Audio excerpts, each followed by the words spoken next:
Hello, everyone, and welcome to the 8th episode of The Next Perfect Step. Can't believe this is 8. We're having so much fun. And I'd love to start by having Laurie introduce our very special guest, Dawn. So, Laurie, take it away. Sure. We're so excited to have Dawn Bradbury with us today. She's a good friend and she's a yoga instructor. She's an editor and writer for U.S. News and World Report. She co-owns Bradbury Farms with her husband, and she's a multifaceted, wonderful person. And we're excited to just have a conversation with you today, Dawn. Thanks for joining us. Thanks for having me, you guys. It's great to be here. So do you want to tell us a little bit about yourself and your journey or whatever you want to share? We'd love to hear. Okay. I'll just say a few things and then, we can talk amongst ourselves, ask some questions, probe some issues, whatever comes up. My name is Dawn Bradbury. And as you could tell from Laurie's description, I have a lot going on.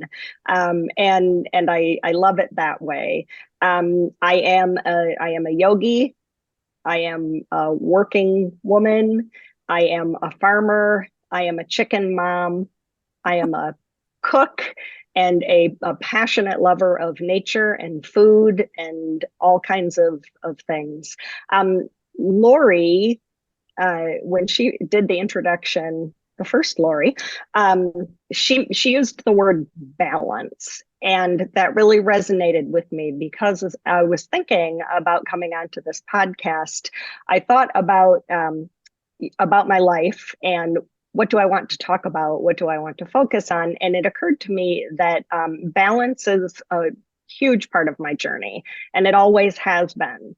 And I did a yoga practice this morning that focused on balance. So when Laurie used that word, it seemed very fitting. The universe has us all in alignment here. I haven't always had balance in my life. I have had to work toward balance, and I still do.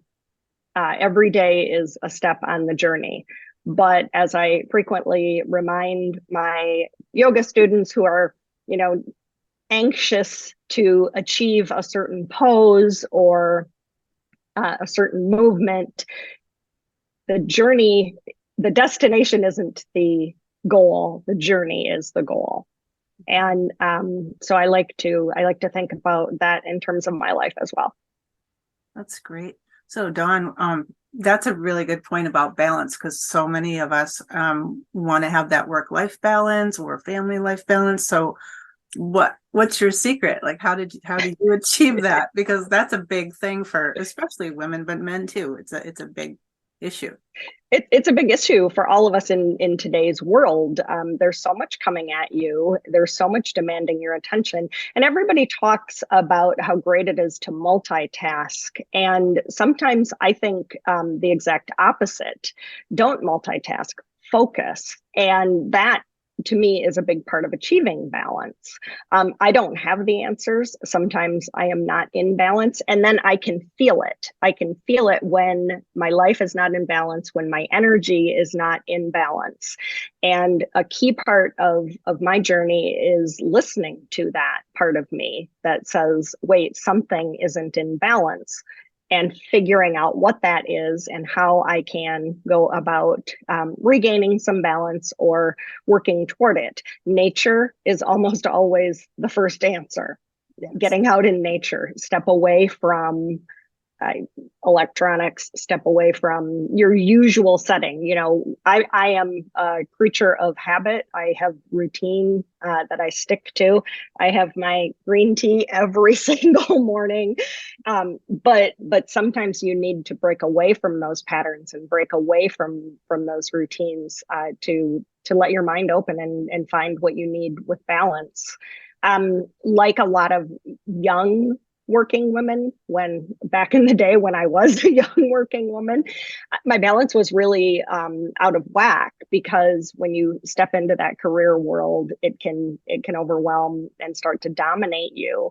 And through my career, I have really worked to find a way to balance work and life because I think my work is very important to me. I'm passionate about journalism. I'm passionate about the First Amendment and the role of journalism in a democracy. I could go on and on about that. I'm passionate about that, but that's my vocation. That's what I do for work.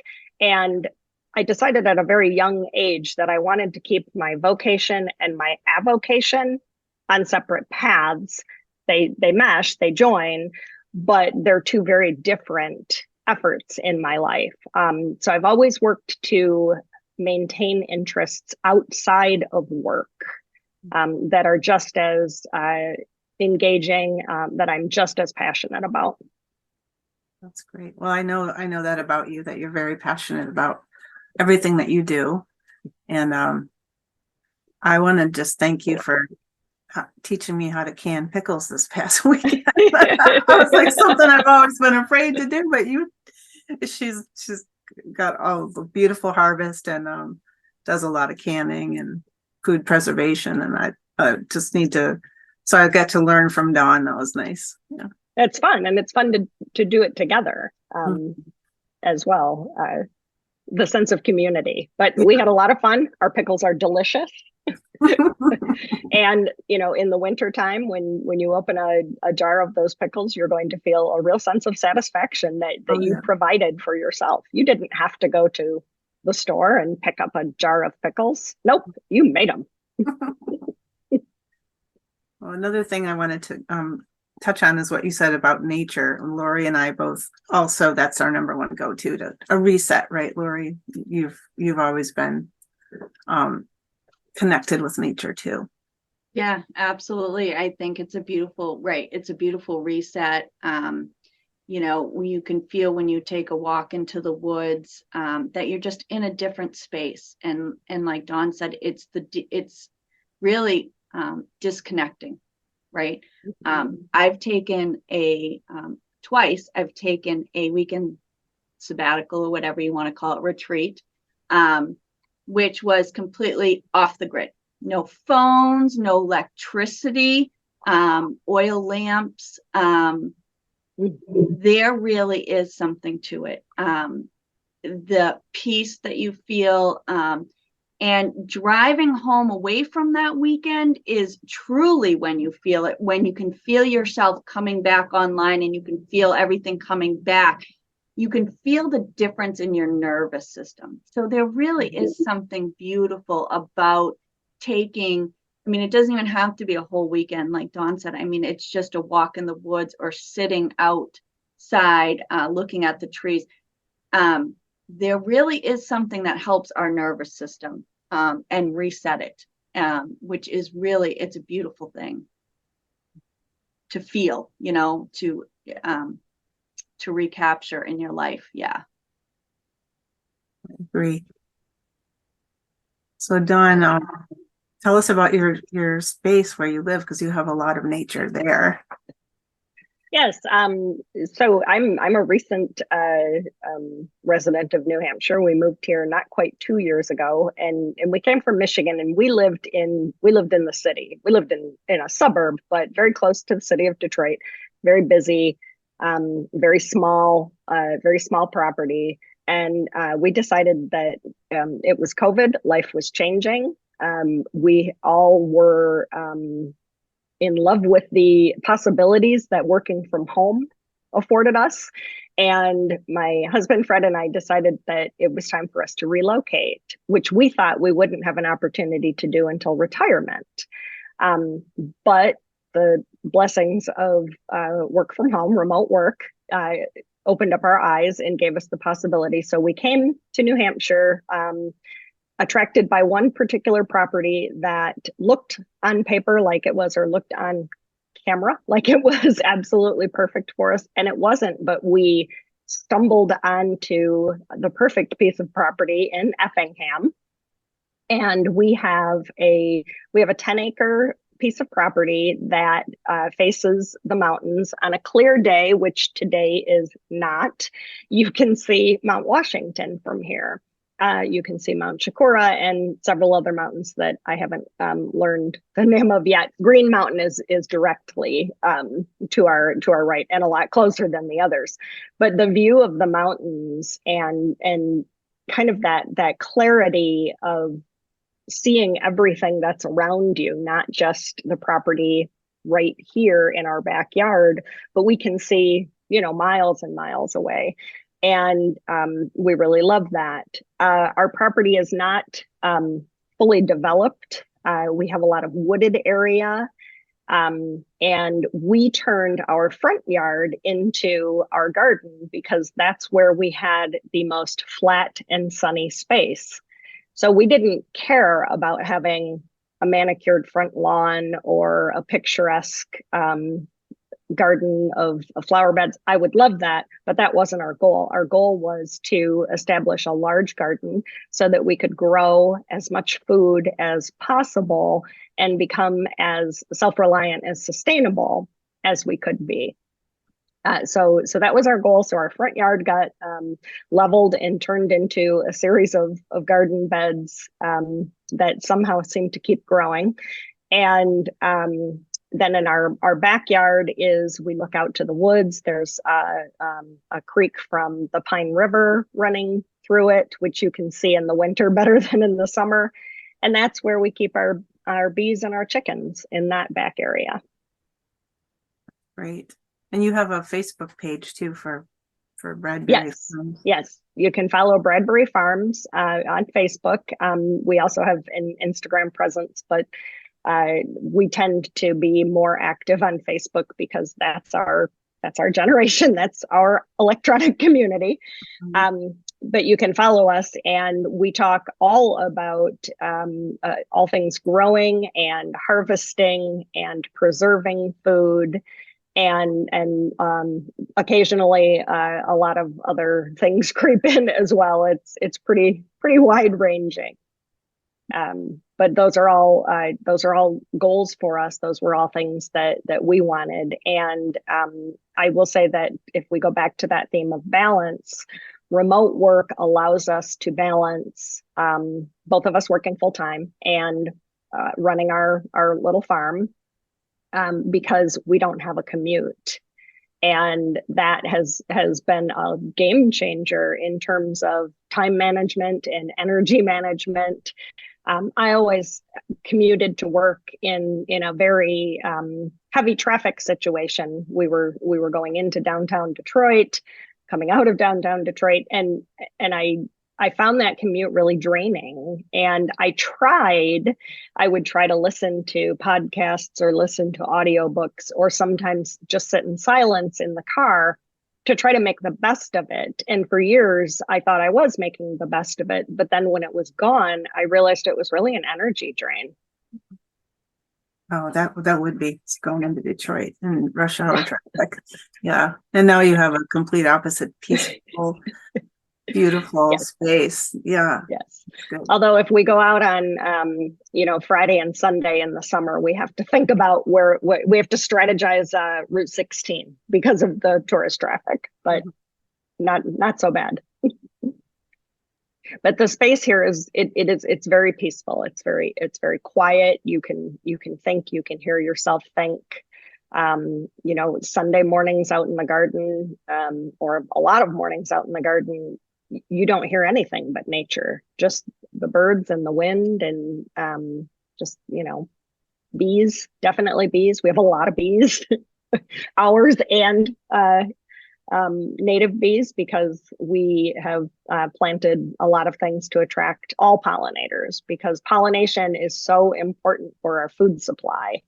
And I urge everybody to even just plant a few flowers or trees or bushes that are designed to feed the pollinators at all different times of the year, because without the pollinators, our food supply is in serious trouble. That's right. So do you have any, what's it like keeping bees? I've never tried that. I know, I find that fascinating, Yeah. and definitely am going to follow you now because I would love to see that. Oh, please do. It's a lot of fun. So when we looked at this property, the very same day that we bought the property, our minds just started going because we saw that there was an endless amount of possibility. The very first thing I did is I picked up the phone and I called my town hall and I asked about what the restrictions and rules were regarding backyard chickens, because chickens were my dream. I wanted to have chickens, eggs. I love eggs. They're about probably my favorite food. So the town hall listened to my question and they said, well, we don't have any restrictions. It's your property. And that kind of blew my mind because I came from a very heavily zoned area. So the chickens were mine, and Fred always wanted bees. And this spring, we got our beehives, and they are fascinating to watch. They are a society. They have roles and they have rules and they have habits.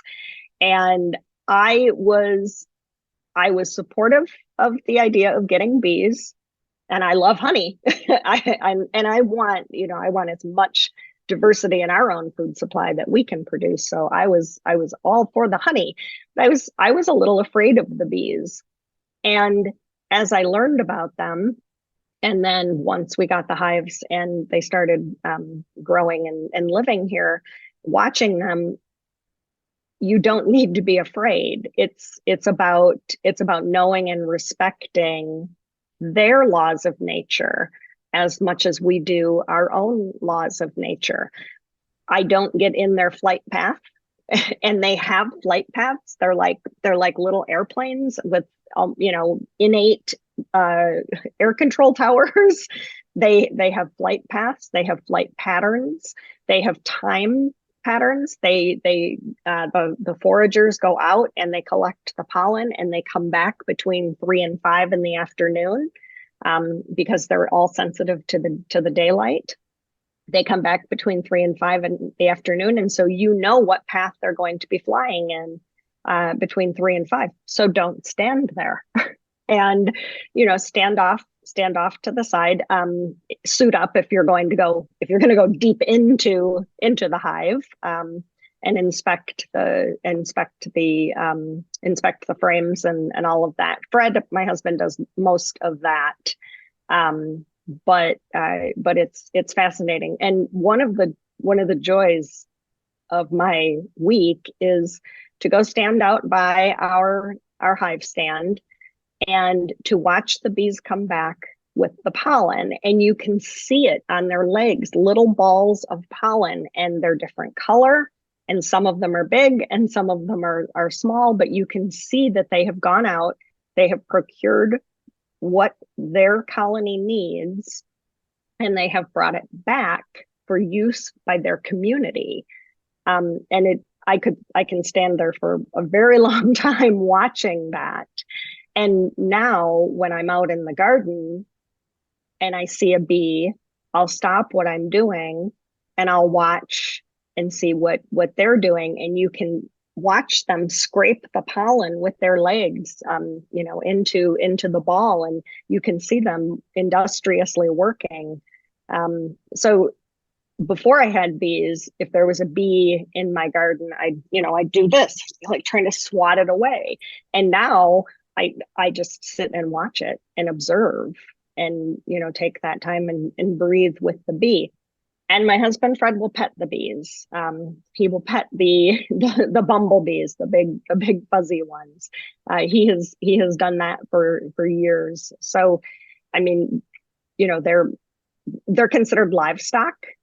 They have pet-like qualities because you can pet them, and yet they are the hardest workers that you'll ever see.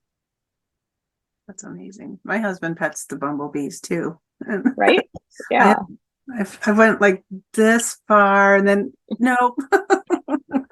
But Yeah. they are fascinating. That's amazing. Conquer your fear, Laura. Yeah, right. Pet the bee.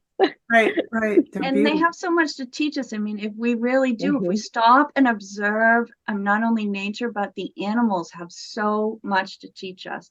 Mhm. Um, and it's funny, you pat the bees. I used to have a fish, my kids and husband would just laugh so much when I would go up to the tank before I'd feed him, and I'd just put my finger at the top of the tank and he would come up and I could pet Mhm. him. And they Aw. thought it was the funniest thing ever. Like, never have they seen a fish get petted. But when you take the time to learn their patterns and stuff, I mean, it's amazing what you can learn from them. Mhm. I have some pictures of animals on the wall at my shop, and people always ask because I have a snake. And snakes kind of freak people out, kind of like bees. They get afraid of them. But really, I mean, how beautiful is the lesson the snake teaches us about shedding our past the way they shed their skin, right? Mhm. So when we observe their lessons, we really can bring it into our own lives, and it's fascinating. I'm absolutely fascinated by what each animal can teach us. Dogs teach us loyalty, and the hummingbird teaches us joy and to drink from the sweet nectar. I mean, each one has their own special properties, just like us. And they, like the bees, they just all flow. They know their part. They don't compete. They know their part. Mhm. And how we can learn from that. It's amazing. It's amazing. Mhm. Yeah. And a society that sustains itself. Um, they know what they need, they know what to do, and I think that's especially a good lesson for us. In this world we're in. I love the part about the snake shedding its skin because in addition to the idea of shedding your past, it's also just a reminder that this is all temporary. What we wear is temporary, and why focus on that? Yeah, absolutely. Just like you said, many hats to a job, right? You wear many.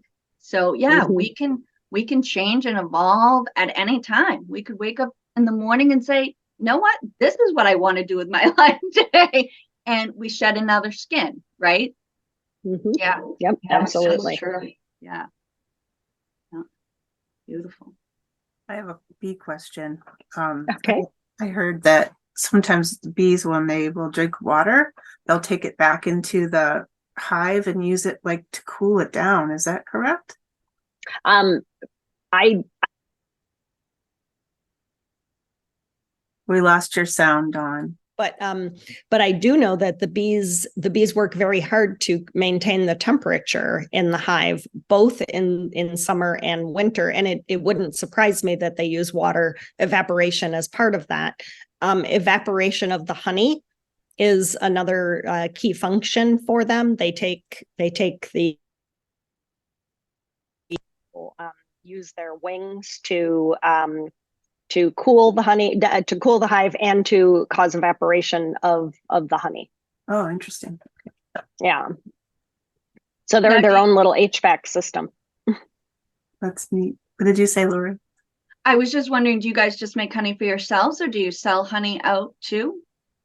We have not had honey produced yet because we just got our bees in the spring. And so we'll, like everything on the farm, we'll evaluate what we get, what we need, and then what we can share. I would love to share our honey, and we think we might get a small batch of honey this fall, but certainly next year that will be our first big year, and we could get a lot, and yeah, then we would share it. We operate out of the Hobbs Tap Room Farmers Market on Friday nights, and that's where we sell whatever produce we have in abundance. And that's where we would start with our honey sales in the future. Excellent, excellent. So yeah, you're in the learning stage right now. Exactly. Which is a This beautiful is place to be. yeah, when we love to grow, and we both have very big ideas, and we're very enthusiastic. So our garden continues to grow, and quickly we realized we had more food than we needed just for us, even though we do a lot of food preservation to sustain us throughout the non-growing season. So this year we got involved in, as I said, the Friday night market at Hobbs Tap Room on 16 in Ossipee, just a little farmers market, and we had never delved into sales of our produce before. We used to just give it away, and we do continue to. We share with friends and family. Sometimes we donate to the food pantry, but we started seeing what we could do in the marketplace with our sales, and through that we met so many people who are also vendors. Some of them are farmers, some of them are crafters, some of them, do and make other things. And it's a community of sharing where we can exchange information, we can ask questions. I found out, how to prepare my greens best for market from the other farmers at this market. I said my greens got kind of wilty today, and boom, a couple of farmers stepped in and said, okay, here are some tips, here's what we do. And sharing that kind of knowledge, it's invaluable. That's wonderful. And I agree with you that the community of farmers, there's a lot of farms in our area, and Lori lives in New Hampshire, southern New Hampshire, so there's farms there too.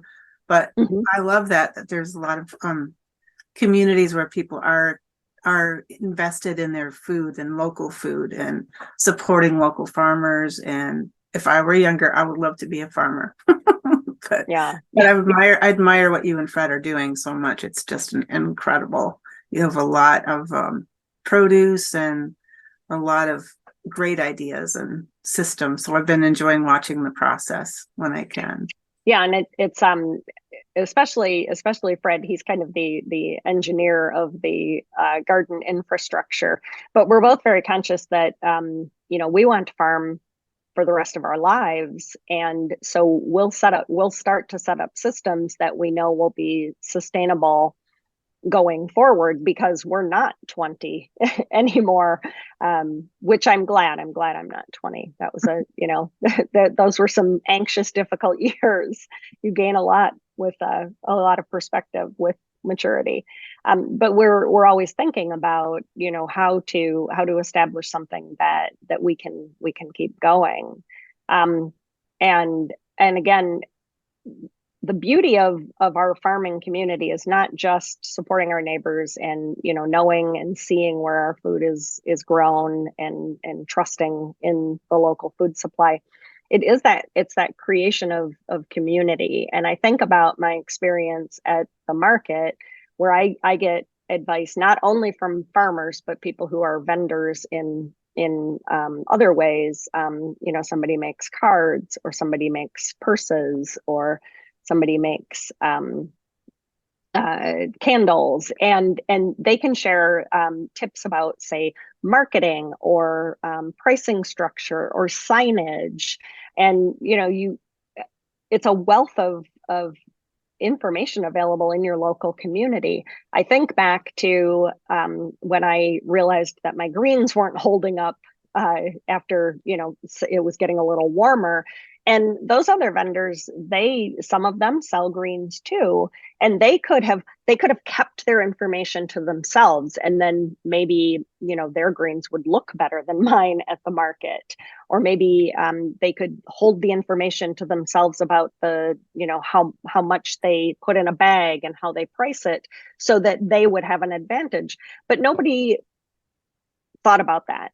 Nobody thought about the competition and the keeping secret information. It was just an open-hearted sharing, a generosity of spirit, and that's a beautiful part of this community.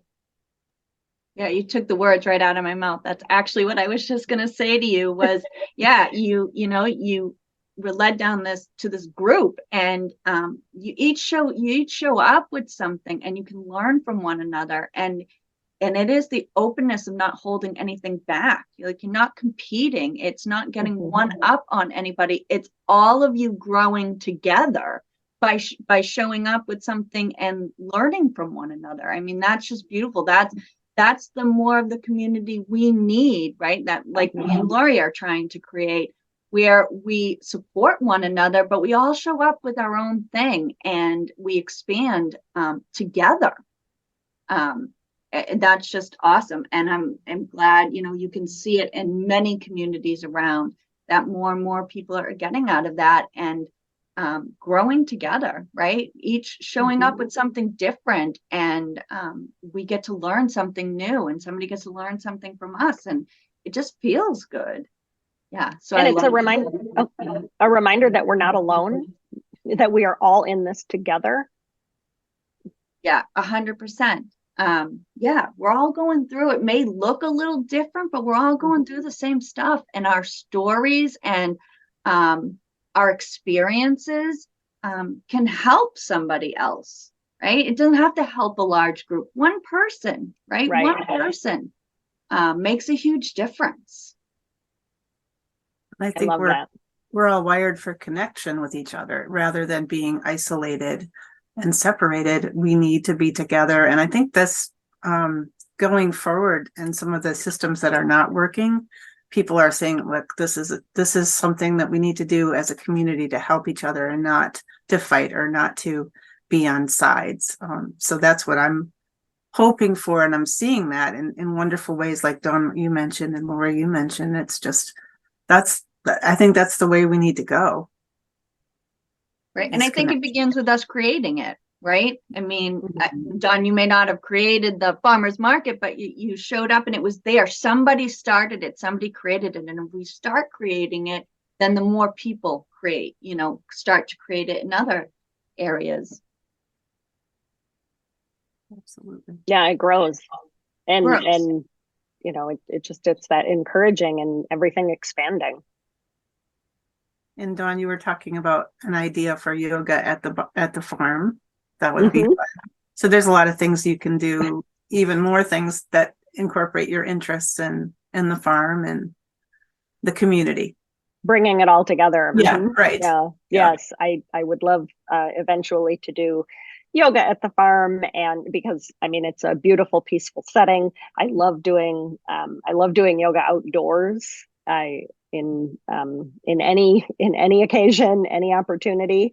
But I think, gee, wouldn't it be fun to do yoga and then everybody can walk through the garden and harvest something? That idea of we'll experience some growth on our mat, and then we'll walk through and we'll see growth in the garden. We'll feed our soul through yoga on the mat, and then we will feed and nurture our body through what we're growing and eating. So yeah, I have a lot of ideas. I think it'll be a lot of fun, and that is always being open to ideas and possibilities. It was easy to say, well, we can't do this. We can't relocate. We can't uproot. We can't start a farm.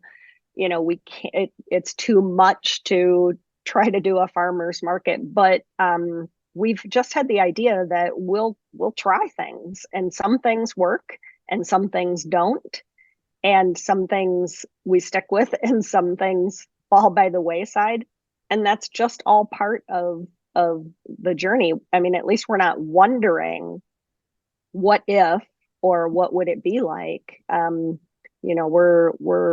We're here, we're in it, we're living the experience, and that is both joyful and balancing. Yeah, I was going to say that goes along with the balance. You were saying that balance is about learning. We keep adding things, we keep coming up with new creative ideas, which is awesome, but we do have to find a balance within our lives, and you just don't try one thing and give up on all of it, right? You keep retrying. I work full-time too. I also own my Reiki business, and I have 2 kids and a husband. So I had to find the balance. And when I first opened my Reiki shop, I mean, I burnt out. I burnt out within the first 4 months. I was putting everything in it. I was overwhelmed, full of anxiety because things were falling by the wayside. And I had to find a balance between each one of them. And even though I run my own business, I took off 2 set days that were for my family. This was family time. And although it didn't fit into the business plan, it was what I needed in order to feel secure and balanced. And it made a huge difference. I believe that I'm still open because I made those choices to balance that out. So balance is a learning process too. So for anyone out there, don't give up. Don't don't say it didn't work the first time. Keep learning, keep trying different things until you find the balance that works for you. Right. What I love about your story is that you set boundaries and you found balance and you did what you needed to do, and you didn't spend any time or angst saying, but I should do everything. I reject the idea that we can do it all and that we can have it all. That's not the point. The point is finding that mixture, finding that, again, balance. And you said it may not have been the best thing for my business, but it was the right thing for you. And we need to do more of that. Look for the right thing for me, not, no, my business needs to be open 7 days a week because people have expectations. Yes. Yeah. And that was a journey for me too, because I was the proverbial superwoman. I had to do it all and hold everything for everyone. And I had to learn that lesson that you're exactly right. No, I don't. No, you don't. And I'm not honoring other people by doing it all for them and holding it all for them. Right. They can take pride in themselves for doing it. I don't have to do it all.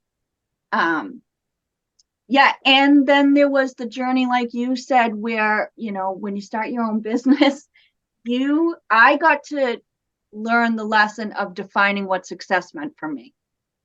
Not live up to a standard of what everybody else thought was supposed to be successful, how much money you've made, how many clients you had. For me, this is my 2nd year in business. I've paid all my bills without taking away from my family.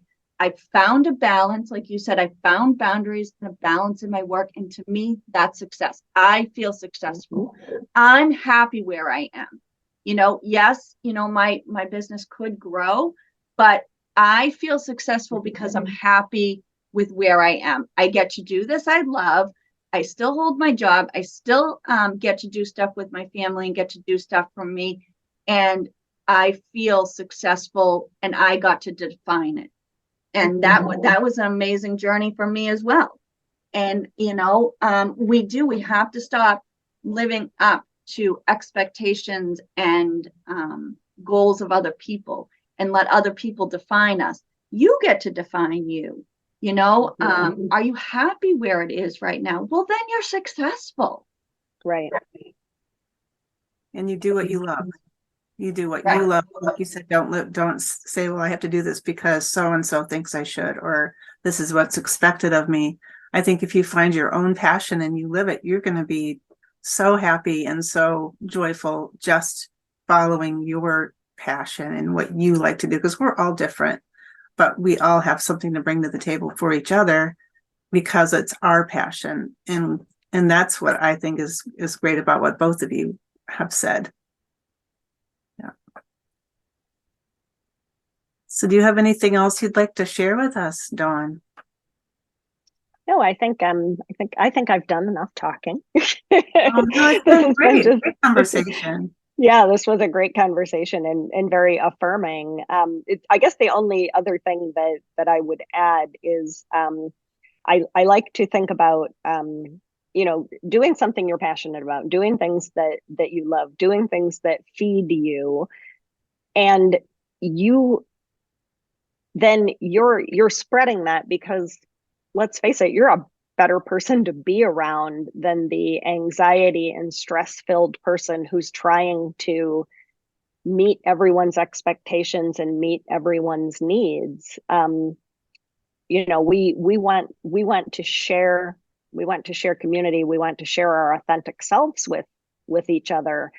And you can't do that if you're consumed with achieving some goal that wasn't even your goal. Great point. Yes. Beautifully said. Yes. Yes. Well, thank you so much. Thank you. That was this wonderful conversation, and hope to have you back again another time. Thank Yes. you. Oh. This And was I a will lot of fun. definitely follow you if you want to repeat again what that Facebook group is, so we can all follow. It's Bradbury Farms, Bradbury Farms, and we're on Facebook. So follow along on the journey, because you never know what we're getting up to next. Great. And then also stop by the Hobbs Tap Room Farmers Market on Friday nights, because there are a lot of wonderful vendors there, and it's a very fun place to be in the summer. There's live music outside. Sometimes there's axe throwing, food trucks. So that's my plug for that. But my overall plug is find your passion and find a way to live it. Beautiful. Beautifully said. Thank you so much. And we hope to hear from our listeners, and whatever comments that you have, if you'd like to share about your passion and what you like, we'd love to hear from you. So thank you, and we'll see you at the next episode. Thank you. Thank you, Lori's. Thank you. Thanks, Dawn.